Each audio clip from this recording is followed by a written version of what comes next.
Well, one that Jeff raised this morning, which I think is a very good one, so I'll steal it, is that a Chinese leader operates in a system where he has to respond to an awful lot of vested interests immediately. And what do I mean by this? When we used to have phone calls with the Chinese, the White House Situation Room sets it up, and you get on the phone. On the American side, and this was typical in the Obama administration as well, you may have the president, the senior director for East Asia as the note taker, and the national security advisor. 3 people in the room, only one on the telephone. On the Chinese side, we could tell by the way the phone line was working that there must have been 25 to 100 drops. There were other people sitting there listening on the phone line. And so we get very frustrated. Presidents get very frustrated when they go into meetings with Chinese and they feel like the Chinese leader is showing no spontaneity. Well, it is death to a Chinese leader to show spontaneity because everybody on the Politburo reads those notes. They know what's been said in that meeting, and if you deviate from the line, you're going to have internal problems. So I think that's one thing Americans really don't get about at the top of the Chinese system. What about China more generally, not just the process of policy or an interchange? We're missing the complexity of China somehow. Well, I think one of the things, and vice versa.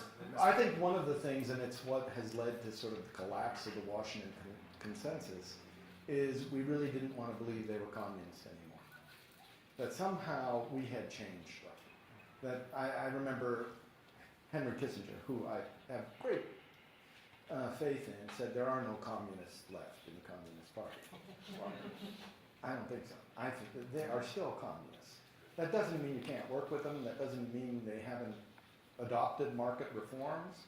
But the Communist Party is still the Communist Party. And if you try and deny its existence or pretend that they're just like us, you get yourself in trouble.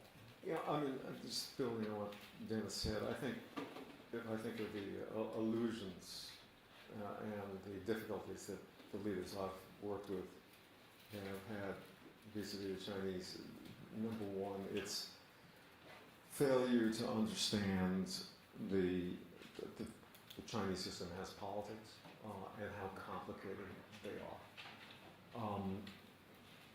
Again, in the American system, the president is the leader. The president doesn't have to answer. If the president says something wrong, it doesn't matter.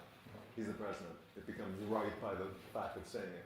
Chinese president says something wrong, he's got to answer to 6 other members of the Politburo Standing Committee and another 20 members of the Politburo, and he's going to have to take it back. There's a kind of a boldness built into the American system. It's rather odd that our system is a democracy and theirs is a dictatorship, but our people are more empowered. During the 2001 crisis over the American spy plane that crash landed in Hainan Island. April 1st, 2001. Okay, yeah. Remember? He was. I remember. Well, the American ambassador then, who had been formerly head of Pacific Command, so he's a military man by background, tried to call the vice chairman of in effect, the chief of staff of China to open up a channel of communication. I saw Admiral Prior, former Ambassador Prior, 8 years later, he said he was still waiting for the tail to fall back. Okay? Because in the American system, you can, the chief of naval operations, the PACOM commander, a chairman or a vice chairman of the Joint Chiefs of Staff, they can take initiative and they can have a conversation and not be worried that they get stabbed in the back for something to say. The Chinese side, much more complicated. They're much more cautious. They're much more careful. So when Americans, leaders, go into conversations with the Chinese, they're expecting, your candid descriptions, some flexibility, some movement, and movement and change in their positions for them to be responsive to the brilliant things we're saying. And it doesn't happen. And they're baffled.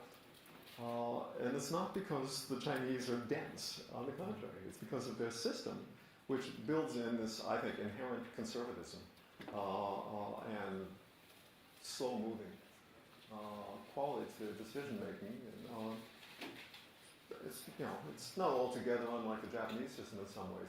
These are consensus systems, and they don't make decisions very quickly.